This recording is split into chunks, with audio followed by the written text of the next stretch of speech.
Hola, muy buenas tardes. Gracias por acompañarnos. A nombre del grupo Penguin Random House y del sello Grijalbo Actualidad, les damos la más cordial bienvenida a esta presentación, la primera chilanga de Un hombre de confianza de Fabricio Mejía Madrid. Muy contentos de estar aquí con él y con Genaro Villamil, que aceptó presentar esta novela. Si no, me van a secuestrar. Para la editorial ha sido un placer estar publicando las últimas novelas de Fabricio, que él ha dedicado a retratar a personajes de la vida política, personajes oscuros, y está dedicada a Fernando Gutiérrez Barrios. A mí, que me tocó editarla, me ha gustado de sobremanera. Han sido novelas muy exitosas y que complementan también el otro ciclo narrativo de Fabricio, con Hombre al Agua, con El Rencor, novelas que publicó hace pues quizás ya 10 años, 15, y que han sido también muy exitosas y que les recomendamos, del mismo autor. Le voy a pasar la palabra a Genaro, que es, como saben, periodista, tuitero ahora muy exitoso, y su canal Homo Sapiens. Homo Sapiens. Homo Sapiens. El blog. Un blog, también se lo recomendamos mucho en estos momentos en que la información cuesta trabajo encontrarla. Genaro, adelante. Gracias, Andrés. No, pues muchas gracias, Fabricio, por la invitación, a ustedes por estar esta tarde de sábado tequilero. La obra de Fabricio, quizá en los últimos 4 libros, ha explorado en los personajes y en las situaciones de los sótanos del poder en México, ¿no? Para quienes creen que la realidad mexicana empezó con Destilando Amor, es indispensable en estos momentos y en estas coyunturas de la vida política en México leer estos últimos libros de Fabricio, pero en especial que habla de uno de los grandes mitos del sistema político mexicano, uno de los hombres mito, uno de los pilares, digamos, de una institución que fue durante muchos años la policía política en México, la Dirección Federal de Seguridad. Quizá a lo mejor a los millennials como nosotros, los que nacimos del 96 para acá, no nos suene tanto el personaje, pero no nos podríamos explicar muchas cosas de lo que sucede en el México contemporáneo y de los actores principales de la política mexicana si no nos remitiéramos a este personaje que es Fernando Gutiérrez Barrios, el hombre de confianza del sistema. Tan importante es la impronta de Gutiérrez Barrios en la política mexicana, como el hecho de que el dirigente nacional del PRI es prácticamente hechura de esa filosofía de el control sutil, como lo describe Fabricio en el libro, ese control sutil de los políticos de la vieja guardia, de los políticos policías de la vieja guardia, que con una aparente mano de seda están por el otro lado invitando a los opositores a claudicar, y por el otro lado, en el cuarto de al lado, están reprimiendo, torturando, desapareciendo a los disidentes o a los personajes incómodos del sistema.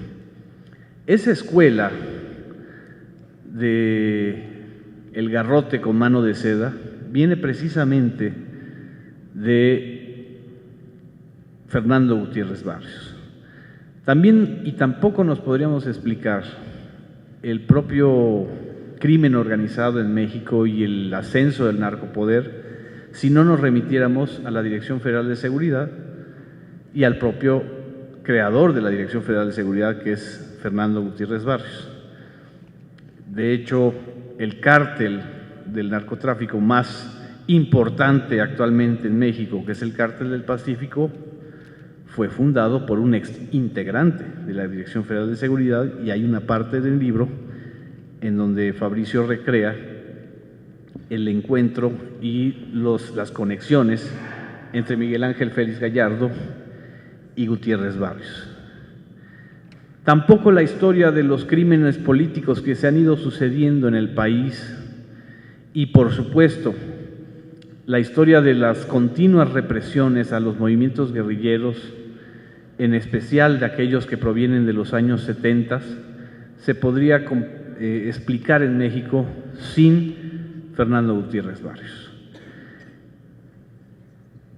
Y tampoco nos explicaríamos esta especie de involución en el caso de la policía política mexicana sin la ausencia de Gutiérrez Barrios.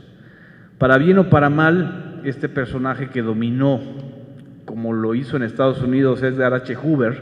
De hecho, ayer estaba viendo la película de Hoover, la que interpreta este actor, Leonardo DiCaprio.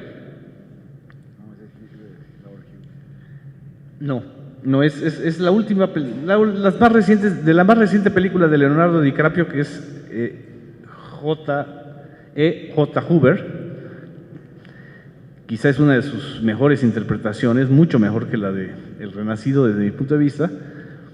Y estaba viendo las similitudes entre personajes como Hoover y Gutiérrez Barrios. A final de cuentas, ambos personajes son el resultado de la Guerra Fría, de la política de contención contra los disidentes y de acusarlos permanentemente como amenazas comunistas en el esquema y en el marco de la Guerra Fría. Pero también compartían manías y quizá hasta secretos en el closet, tanto Hoover como Gutiérrez Barrios.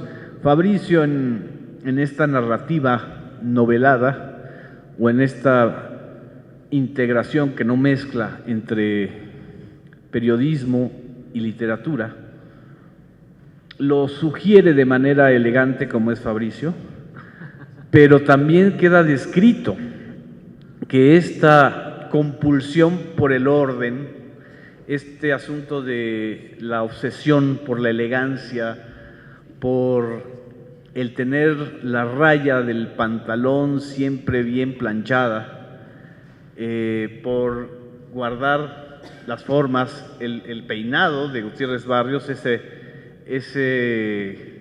estilo de galán de la época de oro del cine mexicano que tenía, ¿no? Ese mechón al estilo Tongolele, que a mí me está saliendo también, y que él utilizó de una manera icónica, ¿no? Esa elegancia icónica de los grandes represores es coincidente tanto en el caso del creador del FBI como del creador de la Dirección Federal de Seguridad en México, ¿no? Pero no solamente en esos rasgos se parecen, sino también en este manejo de las tres máscaras que también Fabricio las describe con mucha claridad en el libro, ¿no? Gutiérrez Barrios era no solamente un hombre del sistema político o a las órdenes del presidente, sino que él también podía usar las máscaras que fueran necesarias, todo en función de la razón de Estado. Al mismo tiempo era agente de la CIA, al mismo tiempo fue amigo y aliado político durante décadas de Fidel Castro, quien todavía le sobrevive a él, ¿no? Y quizás hasta le sobreviva a Luis Echeverría, que son los dos grandes personajes de este gran fresco mexicano de los años 60 y 70 que Fabricio Mejía ha ido recuperando en los últimos libros. Pero también podía ser un militar defendiendo los intereses del sector castrense y un político que quería emparentar o ser empático más bien con la causa de los disidentes con el afán de controlarlos. En lo personal, a mí me gustó mucho uno de los capítulos en donde se relata la relación entre Gutiérrez Barrios y Elena Garro. Este afán de control de Gutiérrez Barrios, de controlar la información y los chismes de todo tipo. A nosotros nos gustan mucho los chismes, lo que pasa es que se salen de nuestro control y de nuestra boca, ¿no? Nosotros no los usamos para controlar, sino los socializamos demasiado. Y él no. Ese tipo de personajes como Gutiérrez Barrios, que además esta parte fascinante del libro de ir mezclando sus recuerdos con los días del secuestro o con los días en los que estuvo secuestrado, él que era el intocable del sistema fue finalmente tocado por la delincuencia y de una manera pues bastante burda para la leyenda de Gutiérrez Barrios. Ese contraste es muy interesante en el libro. Pero en uno de esos días del secuestro, si no me equivoco, en el segundo día del secuestro, o en el relato sobre el segundo día del secuestro, él va recordando su relación con Elena Garro, la esposa de Octavio Paz, la primera pareja de Octavio Paz, que también construyó en sí mismo un personaje de Gutiérrez Barrios. La propia Elena Garro pensaba que era su D'Artagnan, y el propio Gutiérrez Barrios pensó que Elena Garro realmente era una gran informante, cuando pues con los años todos hemos concluido que Elena Garro era una gran fabulante, una gran fabuladora, a lo mejor muy venenosa en algunos momentos claves de la historia de México, como fue en el 68, cuando Elena Garro acusa prácticamente a todos los principales intelectuales de la centroizquierda en el país de ser los responsables del movimiento del 68, y también acusa al rector de la universidad, Barros Sierra, de ser el responsable y el artífice de preparar una revolución en México, y hasta dice que estaban guardando armas. Solamente un hombre como Gutiérrez Barrios, que quisiera construir amenazas para respaldar su poder, le pudo haber creído una locura así a Elena Garro, pero se la creyeron, o al menos la usaron, ¿no? La usaron para construir esta especie también de novela negra de la política mexicana, en la cual Gutiérrez Barrios jugó siempre un papel fundamental. Yo me pregunto, después de la lectura del libro de Fabricio, si no estaremos o no estará la política de seguridad y de inteligencia mexicanas secuestrada desde hace más de 3 sexenios en este país. ¿Qué hubiera sucedido si Gutiérrez Barrios estuviera todavía operando como el jefe de la policía política frente a acontecimientos como Ayotzinapa, como Tlatlaya, como Apatzingán, Tanguato en Michoacán, o lo recién sucedido en Tierra Blanca, en Veracruz, con este gordo infecto de Javier Duarte, que en sí mismo representa la decadencia misma de la clase política mexicana y de la clase política veracruzana, Nada más y nada menos que la peor gangrena que está sucediendo en este país ocurre en Veracruz, entidad que fue gobernada por el propio Gutiérrez Barrios. ¿Qué hubiera pasado si estuviera todavía al frente este tipo de personajes de la policía política mexicana? A lo mejor su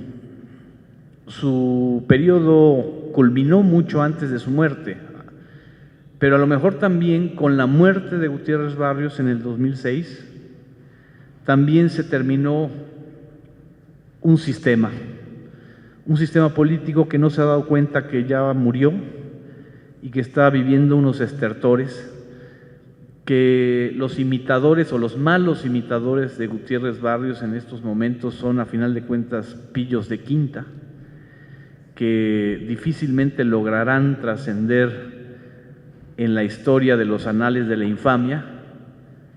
A lo mejor en el infierno ocupará un gran lugar Gutiérrez Barrios, en el infierno de la política mexicana, pero ninguno de estos represores, asesinos y corruptos, no hay otra palabra más precisa, le llegan a los talones de lo que fue toda una época, un sistema y una manera de pensar y de controlar en la política mexicana. Creo que en ese sentido un hombre de confianza tiene un valor testimonial, histórico y recreativo, al recrear, no recreativo en el sentido de entretenimiento, sino al recrear unos episodios claves de la historia mexicana que no debemos olvidar nunca, porque como está sucediendo ahora, al olvidarlos, los estamos repitiendo y repitiendo de la peor manera. En ese sentido, es indispensable, es muy necesaria la lectura de este libro de Fabricio Mejía.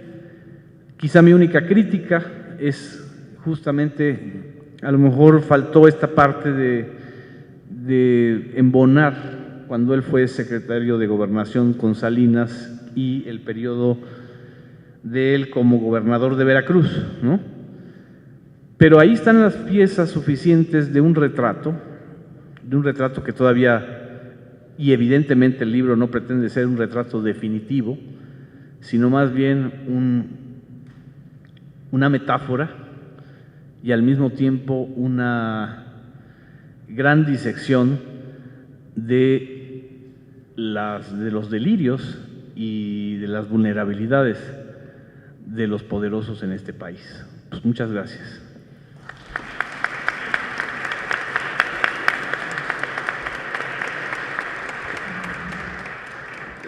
Gracias, Genaro. Fabricio, te paso la palabra.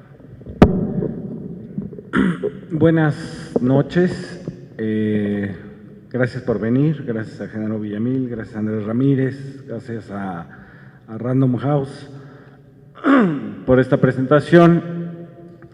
Como ustedes saben, lo hicimos en el Salón de Actos, que tiene este pasillo central por el que de un momento a otro entrará una carroza con unos caballos y nos llevarán por siempre al lugar de los sueños.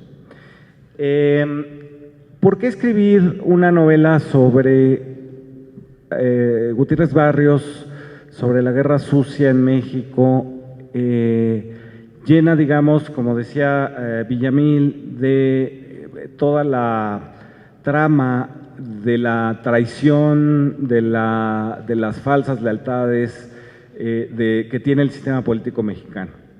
Bueno, primero, mientras hablaba Villamil, se me ocurría esta idea, que es que cuando los sistemas, no solamente los sistemas políticos, las culturas, digamos, entran en una crisis que ya es irreversible, hay en algunos casos un periodo en el que la gente sabe que las cosas han terminado, pero no ha llegado nada nuevo.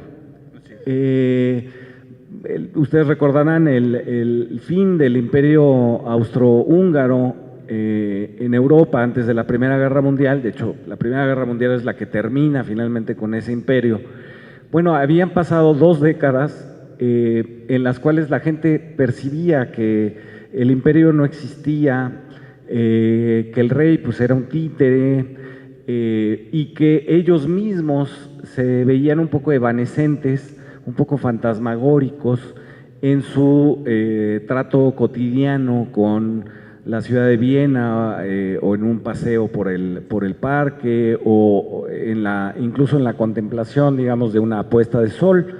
Eso no sé si dio como resultado, pero bueno, de esa misma época viene buena parte de las vanguardias de Centro Europa, de lo que se llama Mittel Europa, y por supuesto el psicoanálisis, esta enorme revolución cultural del siglo XX.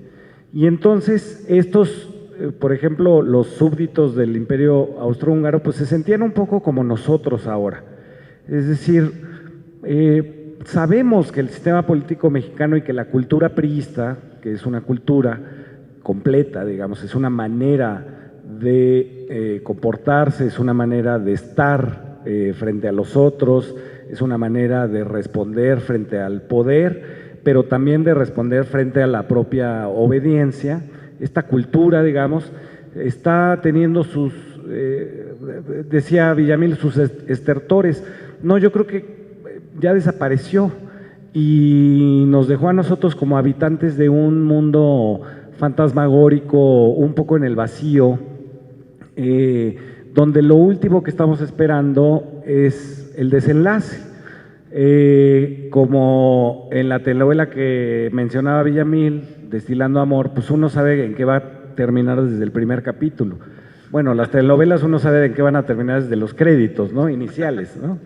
Pero bueno, y solo espera el final para sentirse congraciado con la absoluta pérdida del tiempo que le implicó llegar al final que ya sabías que iba a ser.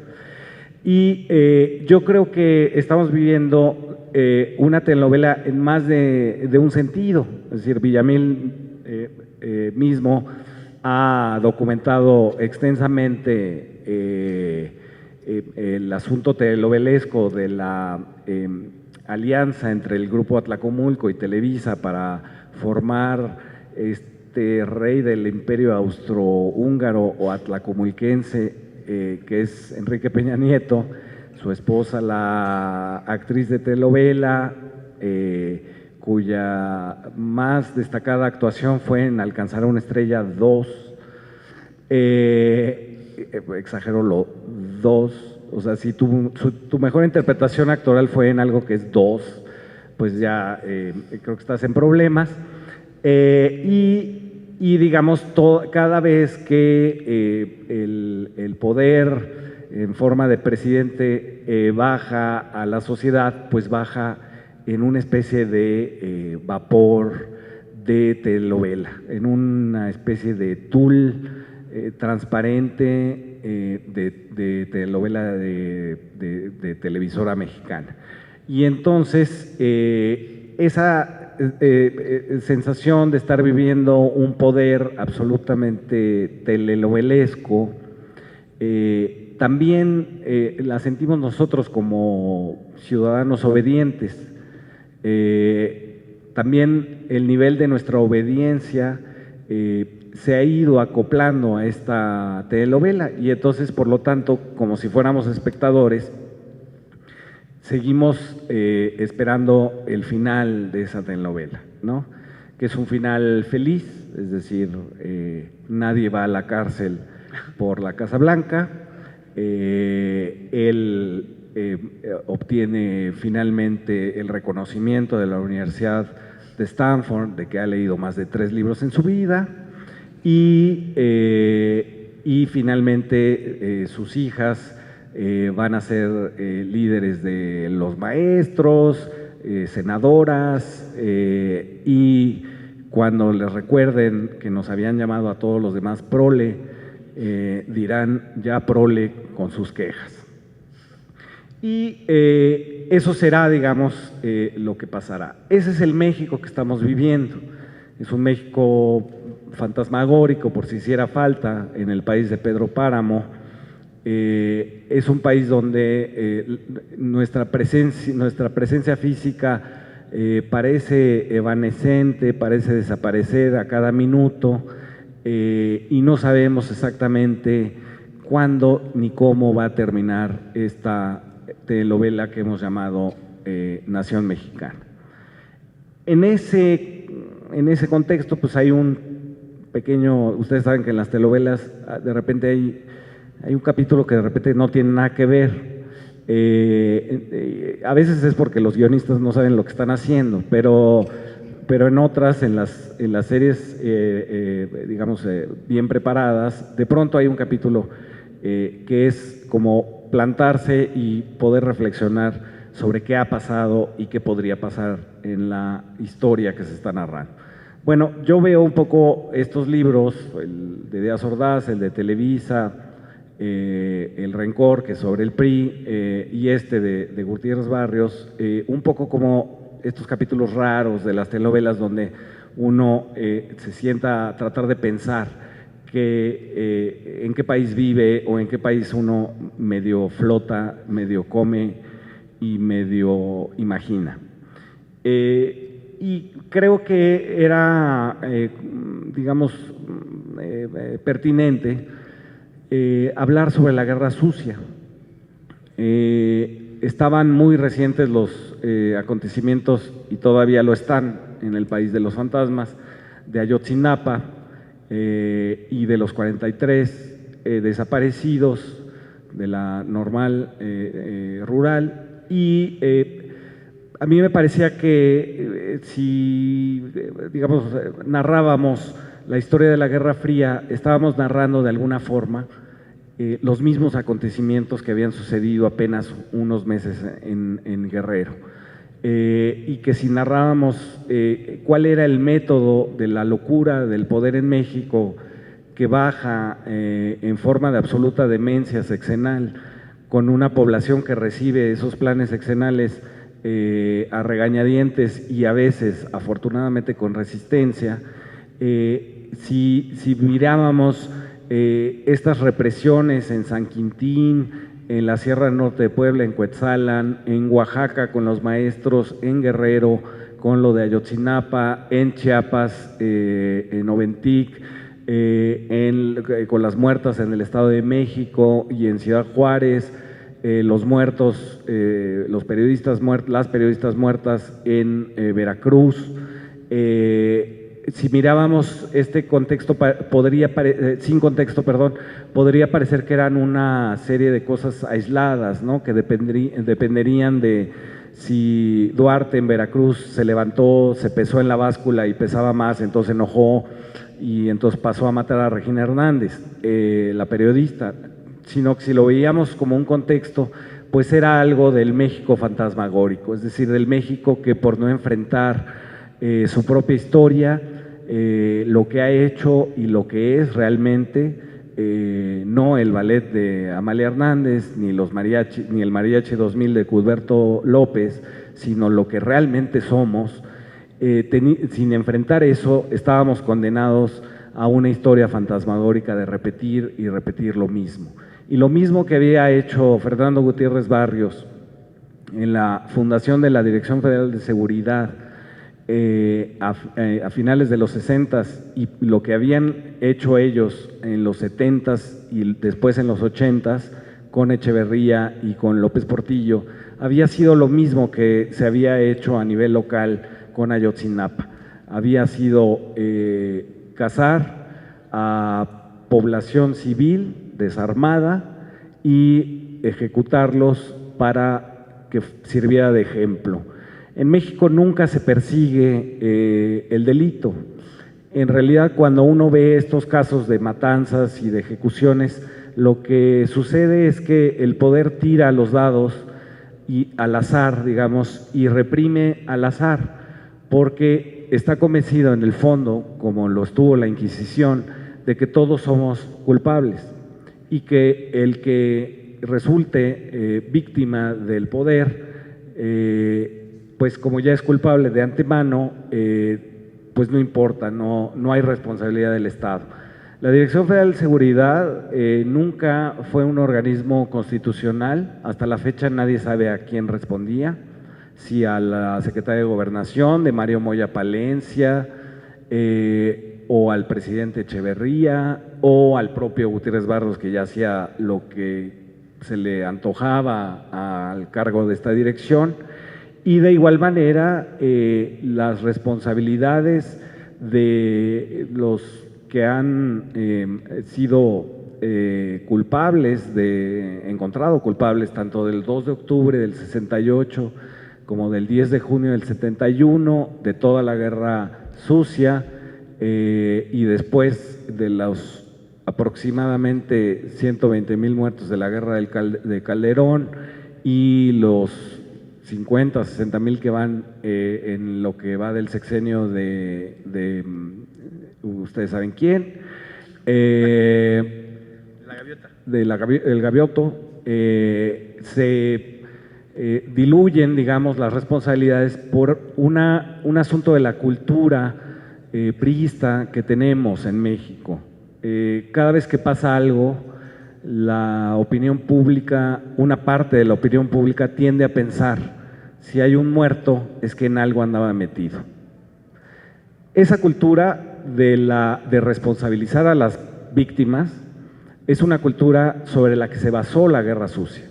La Guerra Sucia tiene dos, y se exhiben, o al menos eso intenté en el libro, esos dos canales. El primer canal es el Estado tratando con la justificación de la seguridad nacional y de la paz social eterna, poder controlar a la población y hacer lo que quieren en materia de negocios, sobre todo negocios, y en materia de control político.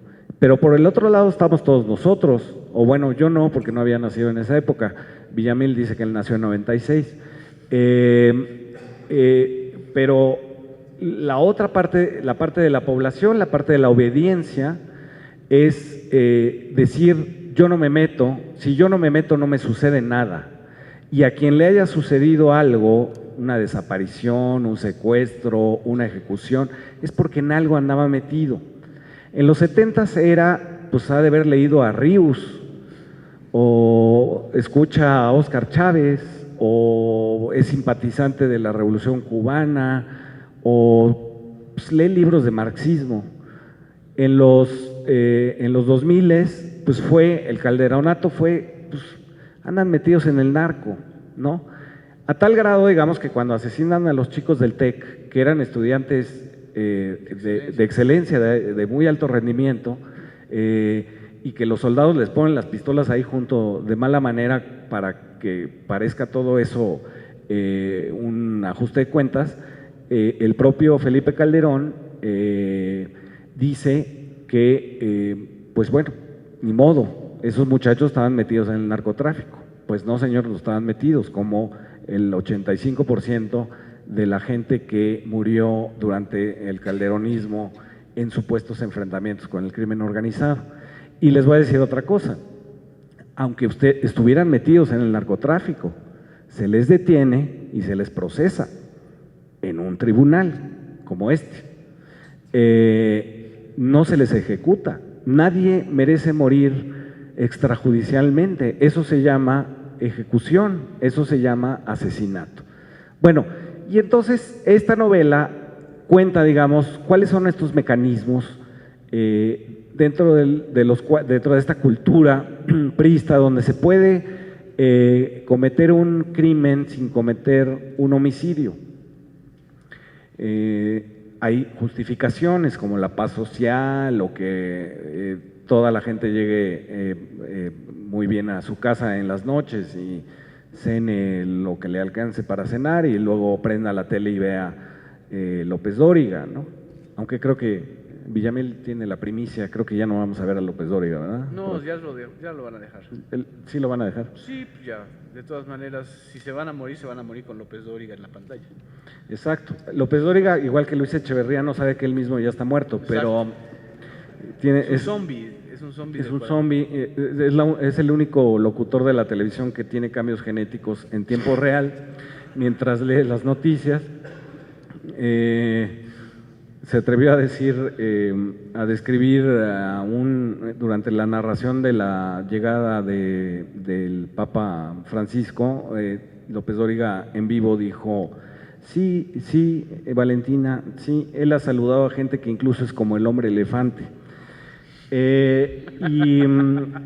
Entonces, bueno, en ese contexto es que se hace la novela Un hombre de confianza, tratando, digamos, de describir cuáles son los mecanismos, digamos, de la cultura política que tenemos todos ya muy, digamos, filigraneada en nuestras venas aztecas, que permite que sucedan estas cosas. Yo me acuerdo a finales de los 80s hubo una serie de saqueos por las condiciones económicas en América Latina. Hubo saqueos en Caracas, hubo saqueos en Bogotá, hubo saqueos en Sao Paulo, hubo saqueos en Buenos Aires, en La Plata, y entonces aquí no hubo ninguno. Y un reportero le pregunta a Carlos Monsiváis: ¿cuál es la razón? Le dice: ¿cuál es la razón, maestro, por la que en México, a diferencia de América Latina, que han sucedido todos estos saqueos por las condiciones económicas, aquí no ha sucedido nada? Y Carlos Monsiváis contestó: tengo la respuesta, pero por respeto al pueblo de México no la voy a dar. Muchas gracias.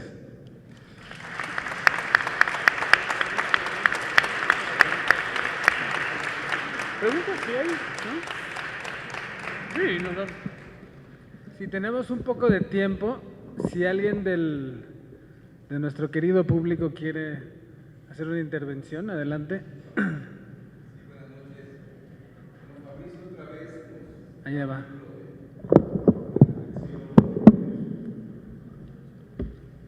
Es que es para que lo graben los del CISEN. Perfecto, Fabricio, no te preocupes. A nombre de ellos le agradezco. Bueno, Fabricio, otra vez nos das un libro de reflexión. Leí tus anteriores libros, el de Rencor, Disparos en la Oscuridad, y cada vez que pasaba yo las hojas, es una situación siniestra. Son personajes completamente siniestros. Uno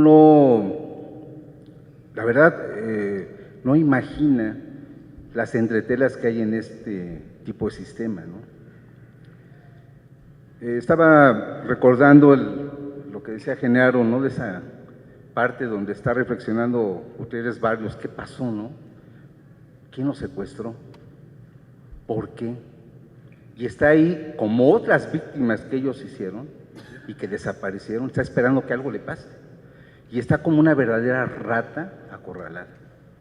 Entonces yo, la verdad, el libro no te voy a decir que lo disfruté, porque la verdad se me hace así terrible, ¿no?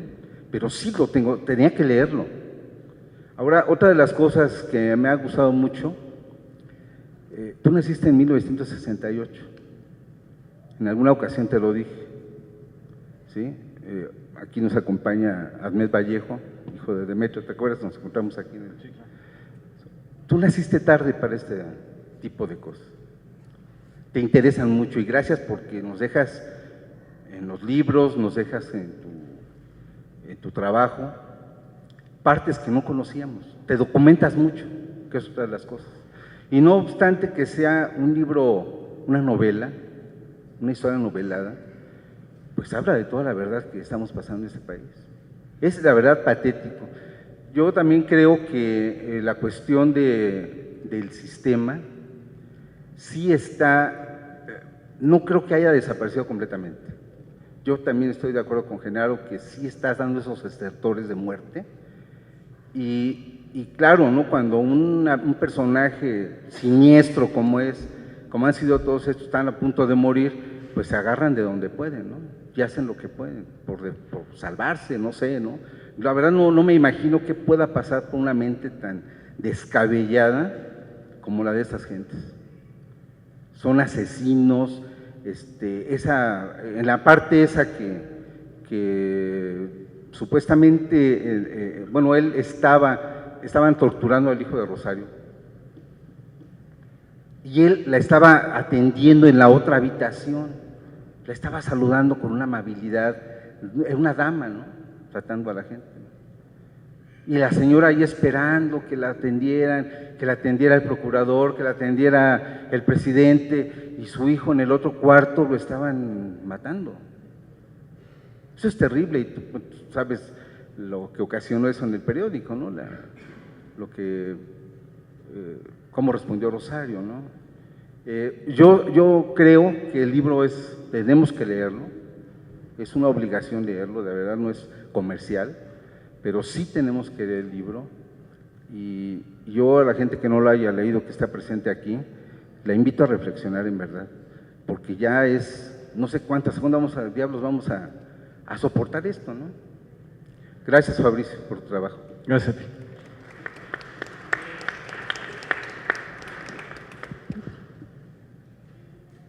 Ya aprendí. Pues antes que nada, pues agradecerle que estén aquí, también al señor Género Villamil. Yo no lo conocí en persona, pero también me encanta el valor que tienen ustedes para denunciar cosas,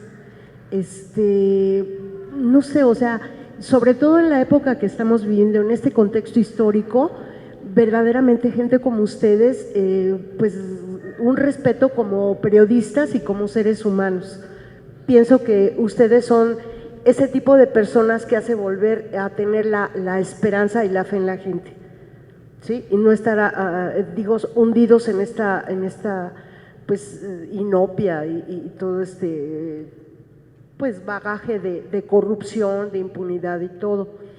En cuanto al libro del señor Fabricio, desde Dos disparos en la oscuridad, y este libro verdaderamente para mí fueron reveladores, porque nos enseñan una parte, como que él tiene un bisturí en la mano, y así como que abre al personaje y nos lo muestra con sus debilidades, sus errores, sus miedos, o sea, como vemos al pavo real detrás de las plumas, como ahorita con Gutiérrez Barrios. Pero también en lo personal a mí me creó una catarsis, porque después de tanto dolor, tanta bajeza y crueldad, ¿qué es capaz este psicópata? Porque ahorita tenemos muchos psicópatas en el poder, desgraciadamente. Podemos verlo hundido. Y bueno, yo sé que puede ser utópico, ¿no? Pero, por ejemplo, ver a un Díaz Ordaz con ese pánico, esa paranoia que le dejó haber matado a tanta gente en el 68. Y ahorita Gutiérrez Barrios, después de haber pues sido causante de tantísimas también muertes, enfrentado con un tipo como Nazararo, ¿sí? Aquí siempre va a dejar digamos como la duda, fue él, ¿no? Entonces, verlo así, desde ese punto de vista, crea una catarsis en el lector. Y aquí yo diría que usted como autor juega con las emociones, o sea, nos lleva a donde quiere, ¿no? Así como un thriller nos maneja el suspenso, nos maneja muchas cosas. Y al final se queda uno con esa catarsis, ¿no? Esa rabia de que existan todavía gente así en el poder, pero yo sí sentí un alivio, ¿no? Él mismo cayó en su juego, ¿no? Y muchísimas gracias.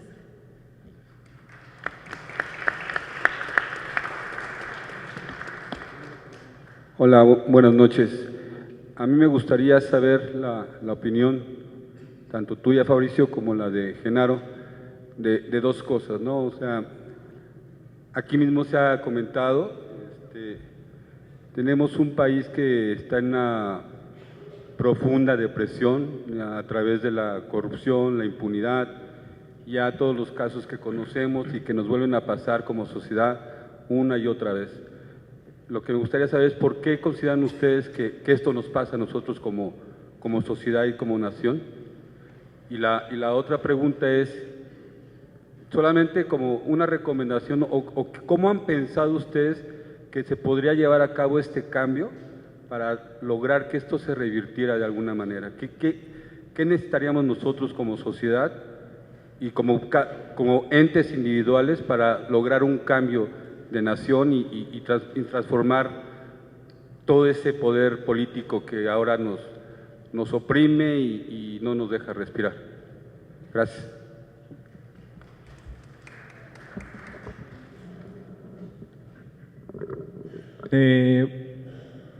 Bueno, a reserva de que Villamil quiera contestar esa pregunta, que es la pregunta que nos estamos haciendo todos desde hace ya varios años. Bueno, yo quisiera empezar, bueno, agradeciendo, por supuesto, los comentarios, por supuesto, la historia, digamos, de los ferrocarrileros comandados por Demetrio Vallejo en la huelga del 59, y ese personaje de los poquitos que tenemos en la historia reciente del país, que son como Demetrio Vallejo absolutamente incontestables, absolutamente rectos y consistentes con una ética de lucha y efectivamente de cambio. Y por supuesto agradecer también pues las lecturas de los otros libros. Efectivamente es cierto que en este país, como no hay justicia, los escritores, los periodistas, los cineastas nos dedicamos a compensar en función de las injusticias, ¿no? Y entonces uno ve, no sé, El infierno de Luis Estrada y hay una catarsis, efectivamente, ¿no? Uno dice, claro, y al final Damián Alcázar mata a Gómez Cruz, que es el narcotraficante convertido en presidente municipal, ¿no? Y lo hace por una venganza personal. Y creo que el arte, digamos, en México siempre es compensatorio a la injusticia, a la falta de justicia. Hay que recordar que este país es el único de América Latina donde hubo graves violaciones de los derechos humanos que no tuvo comisión de la verdad.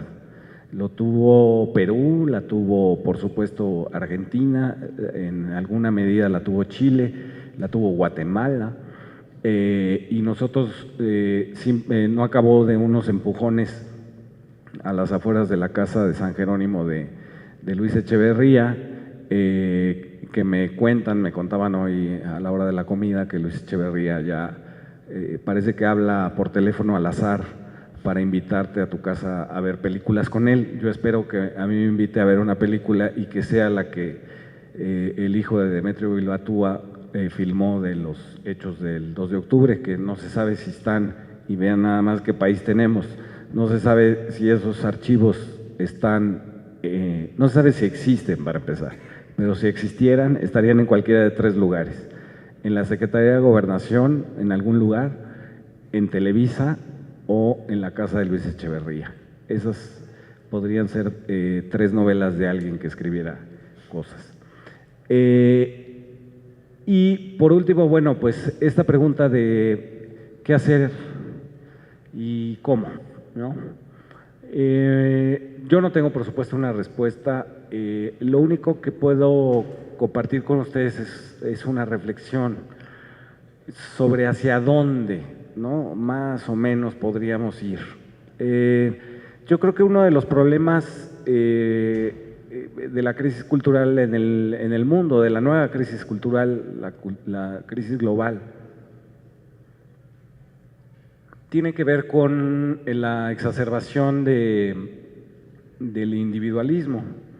Eso es lo que permite, digamos, que el señor Salinas Pliego escriba un artículo en El Financiero en días pasados diciendo que los que denunciaron que 4 empresarios, incluyendo él, en México se han enriquecido con la crisis que estamos viviendo nosotros, que él diga, Salinas Pliego diga que eso es envidia de la riqueza ajena y que son comunistas los que hicieron eso, que son la Fundación Oxfam, que es todo menos comunista. Además, yo no sé dónde están los comunistas, esos ya ni a mí me tocaron. Villamil menos, que nació en 96. Claro. Y entonces creo que habría que poner el acento, bueno, el individualismo permite todas esas cosas, es decir, yo hago lo que hago porque no es ilegal, porque no, nadie me lo impide, porque yo tengo derecho a tener cada vez más millones, ¿no? A pesar de que en el camino a tener más millones, pues me jodo a los ecosistemas, a los trabajadores, a los inmigrantes, a los niños que trabajan en mis empresas, etcétera. Esa situación no es, digamos, un asunto deseable, y creo que nos tiene sumidos en una crisis de dimensión cultural, porque se nos ha ido desvaneciendo, digamos, incluso la propia idea de subjetividad, ¿no? Todos estamos preocupados por encontrar dinero, por sacar adelante las cosas que se supone que tenemos que desear y que conseguir.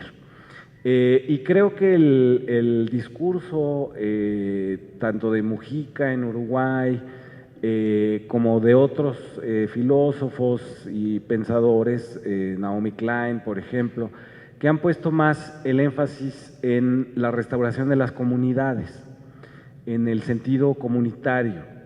¿Qué quiere decir esto? Bueno, una cosa que aparentemente es muy sencilla de enunciar, es muy difícil de lograr, que es que nuestra vida volviera a tener el sentido de alcanzar la felicidad, y que la felicidad fuera comunitaria, no el tener cada vez más empresas o cada vez más dinero o cada vez más cosas, sino tenerla en función, digamos, de lo que uno sirve a los demás. Esto que parece un discurso del Papa, que por cierto el Papa no dijo nada de esto, y no se reunió con los de Ayotzinapa, sino con 100 invitados de Maxim Woodside y de López y de la Adela Micha, y esto parece un discurso religioso, pero no lo es. En realidad tendríamos que reorientar la cultura hacia la felicidad, hacia que el índice, digamos, de crecimiento de un país no fuera el Producto Interno Bruto, que no quiere decir absolutamente nada, es tan bruto que no quiere decir nada. ¿No? El ingreso per cápita, el otro día Reforma sacaba, ha bajado el ingreso per cápita en México. Bueno, eso es una tontería también, porque nos suman lo que gana Carlos Slim, lo que gano yo, y luego nos dividen entre dos, entonces ese es el producto per cápita. Bueno, sino que tendría que estar orientado a si somos felices o no, es decir, si hemos logrado ayudar a nuestras comunidades, si hemos logrado desarrollarnos en el ámbito geográfico que nos compete, que son, en mi caso, 2 cuadras hacia el Oxxo, y cuáles son los problemas ahí, si conozco y saludo a mis vecinos y si los ayudo o no cuando tienen problemas. Es decir, yo creo que tendríamos que volver a una reevaluación de lo que somos y de lo que estamos intentando en las pequeñas vidas que tenemos. Y creo que por ahí iría una respuesta. En otros niveles, pues acabaríamos hablando de si hay que votar o no hay que votar, en fin. Pero creo que en el nivel básico sería una especie de respuesta a estas tonterías que acabo de decir.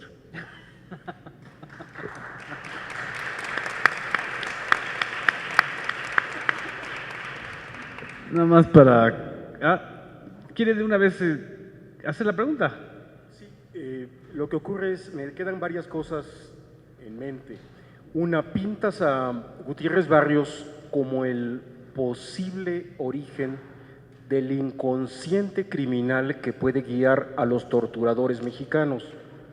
Pensaría que inclusive puede guiar a los que no se consideran criminales y pudiera guiar de alguna manera a los que políticamente no coinciden con las revueltas populares. Pero esto yo pienso que está muy cercano a ciertas etapas de México, a ciertas edades políticas, a ciertas edades cronológicas que probablemente se han ido diluyendo. Es decir, la ocupación del poder en este momento ya no responde a esa cultura criminal que coexistía con la política bien entendida. Es decir, un político nunca pensaría que tenía el origen criminal y mucho menos que su política sería acompañada de una acción criminal. Creo que esto ya se diluyó con el tiempo. Es decir, los políticos actuales, fuera de ideologías, no se piensan ni criminales o no criminales, no se piensan, pero tampoco la sociedad.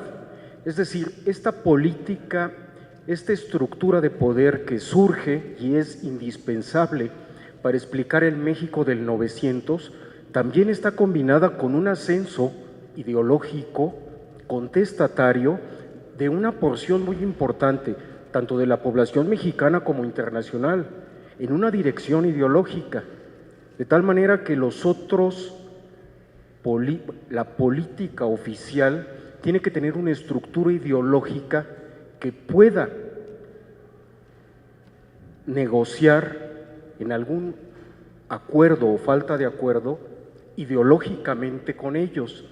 Pero actualmente, fuera de estas discusiones ideológicas sensibles a la población tanto mexicana como internacional, se diluye tanto la propuesta, o sea, tanto los opuestos como los políticos que se oponen a algo.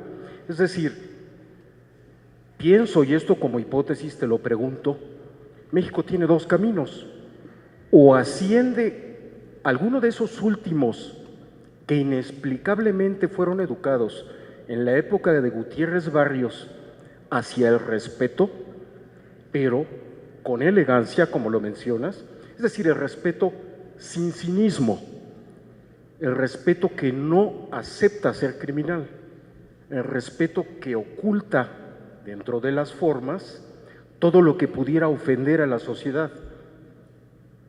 Una forma de antaño pudiera llegar en esa dirección, o la versión que estamos viendo, la versión chusca de la política mexicana, que no se pregunta qué está mal, que no se da cuenta que ascendemos, o más bien que descendemos en el siglo XXI a una cantidad de muertos muy parecida a la que tuvimos en una revolución. Mas, sin embargo, ahora no hay ningún intento ni tanto antirrevolucionario, ni contrarrevolucionario, ni revolucionario de emancipación, que de alguna manera justifique la cantidad de muertos. Pero ni la sociedad ni el gobierno se preocupan por eso que ocurre. Tal vez, como tú dices, evaden en su seguridad personal la posibilidad de contabilizarse, y entonces el tema se retira de los grandes temas, de los temas que educan a los niños. Prácticamente son el destino de la educación actual. Entonces, si los niños no se preocupan, los jóvenes no se preocupan de eso que ocurre, que es muy cercano a una masacre parecida a la de la revolución, nada más que sin el contenido ideológico, si ellos no se preocupan, entonces puede ascender esta segunda porción que no tiene forma, no tiene cara, tiene muchos socios, tiene más cercanía a Estados Unidos o a estados mucho más libres y ligeros, tiene probablemente cercanía a negocios y negocios de los más turbios, pero que puede de alguna manera acordar con todas las fuerzas políticas, hasta las contestatorias, en función de un beneficio económico, la seguridad de ellos, de sus dirigencias, de sus partidarios y a final de cuentas de la porción no contestataria, y con esto tomar el poder, pero un poder desorganizado, en lo cual no se hagan cargo de eliminar a los grupos contestatarios, tampoco a los grupos criminales, y ellos puedan seguir o no seguir haciendo lo que siguen haciendo ante la cara de la sociedad. Pienso en estos dos posibles destinos de México y no veo otros. Yo en lo particular te pregunto, ¿tú ves alguno? Yo te respondería como Ríos. Hace muchos años le decían, no, es que Suiza está mucho mejor que México, es un estado casi utópico.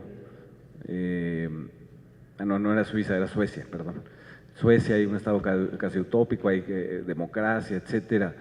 ¿Cómo haríamos para que México se pareciera a Suecia? Y Ríos contestó, pues no sé, díganle a los políticos corruptos cuánto cuesta rentarla. Quería yo nada más responder a la anterior pregunta y un poquito comentar esto, porque creo que también está en el eje del libro del personaje Gutiérrez Barrios. ¿Vivimos o no un fin de sistema? ¿Estamos ya viviendo como fantasmas o como Walking Dead, como en la serie, sin saber que estamos zombies? No, yo creo que estamos viviendo una prolongada, muy prolongada agonía de un sistema.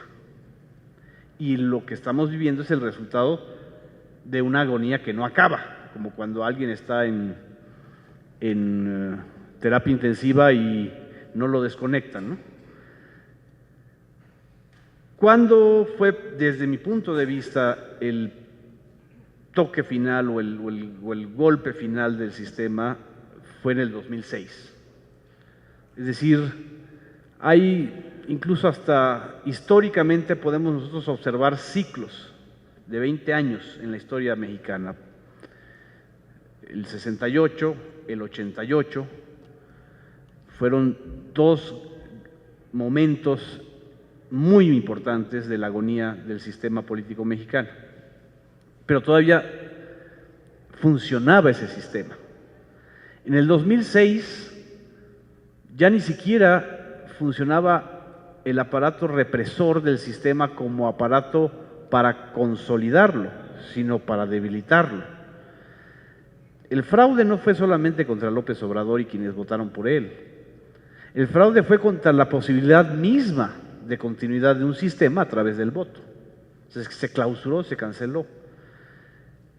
No hubo crisis en el 2008, digamos, sino más bien la pospusimos 10 años.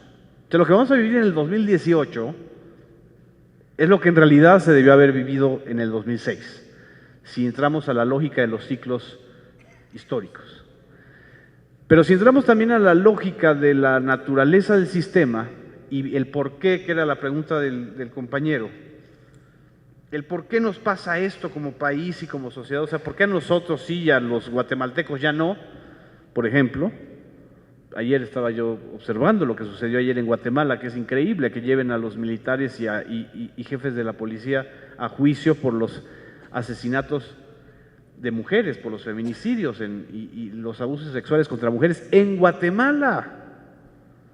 Por supuesto, eso no fue informado en López Dóriga, ni con Alatorre, ni en ningún lado. Por supuesto, eso no está en ninguna primera plana de ningún periódico de México, porque Guatemala no lo estamos viendo ni siquiera como país vecino. Sin embargo, en estos momentos Guatemala está muchísimo más avanzado políticamente que México, cuando hace menos de 10 años era lo contrario. Esa es la respuesta, es decir, cuando un sistema asume que ya acabó y que hay que empezar otro, pasa lo que está sucediendo en Guatemala. Enterraron un viejo sistema y está surgiendo otro con todas las dificultades del mundo. Pero aquí no. Aquí estamos como... ¿Se acuerdan ustedes de la telenovela Cuna de Lobos? Quizá la telenovela que más rating tuvo en la historia de la televisión mexicana en años.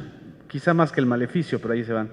Bueno, en Cuna de Lobos la mala era tan mala y nos gustaba ver tanto a la mala que se prolongó el final. Inventaron situaciones absurdas durante varios capítulos de la telenovela para que la gente siguiera enganchada a la telenovela, ¿no? ¿Qué va a pasar con la mala y con el malo? ¿Se va a quitar o no el parche? ¿A quién va a matar ahora Catalina Krill?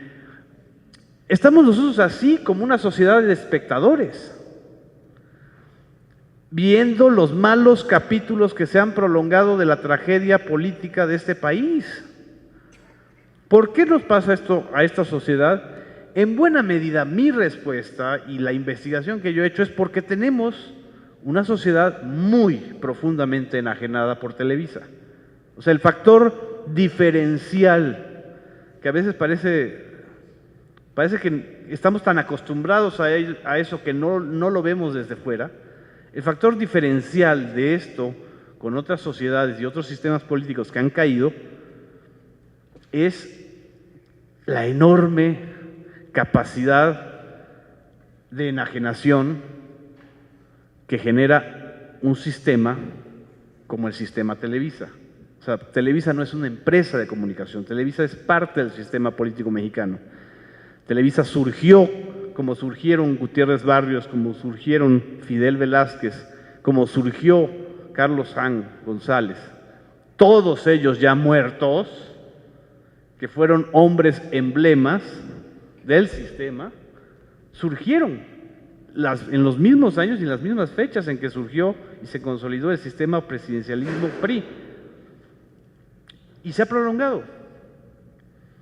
Televisa sustituyó a la maquinaria priista y entró en la salvación de esta larga agonía. Y evidentemente no lo está salvando. Lo único que está haciendo es encubriéndolo. Estamos viviendo nuestros minutos de infamia. Y lo que decía el segundo compañero, el señor que decía, si estos represores actuales se sienten como Gutiérrez Barrios, no, se sienten superiores.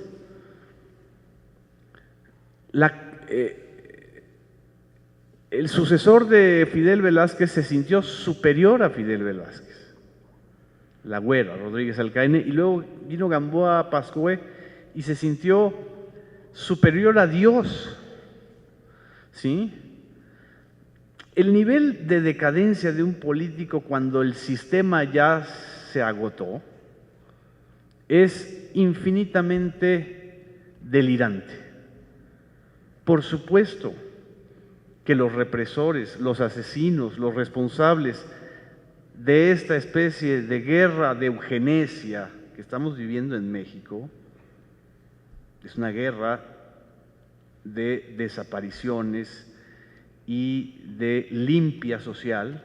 No soy yo el que lo dice, lo dicen muchos, Alejandro Solalinde, Buscaglia, sociólogos. O sea, estamos viviendo desde 2006, justamente 2006 era la fecha, una guerra civil no declarada, no asumida, y una guerra a la vez de exterminio. Bueno, pues los autores de eso, como Javier Duarte, se sienten infinitamente superiores a Gutiérrez Barrios, a Gustavo Díaz Ordaz, a los que roban, como robaba Carlos Hank, se sienten infinitamente superiores a Carlos Hank, porque piensan que no tienen límites y que no va a haber límites. Ese es el síntoma del delirio. Ese es el síntoma del delirio de la clase política que estamos viviendo. ¿Por qué nos está sucediendo a nosotros? Porque lo hemos dejado. No hay de otra. Porque lo hemos dejado. ¿Sí? Porque no hemos sido lo suficientemente capaces para también liberarnos nosotros de nuestras viejas certezas que nos daba el sistema político que ya murió. De una u otra manera, los mexicanos negociábamos con ese sistema autoritario. Nos daba certezas, nos daba comodidades, nos daba certidumbres, nos daba educación, pues nos daba la ilusión de que, bueno, eran unos pinches corruptos, pero al menos esto no era un desmadre. ¿Por qué nos está pasando eso? Por eso, los hemos dejado. Gracias.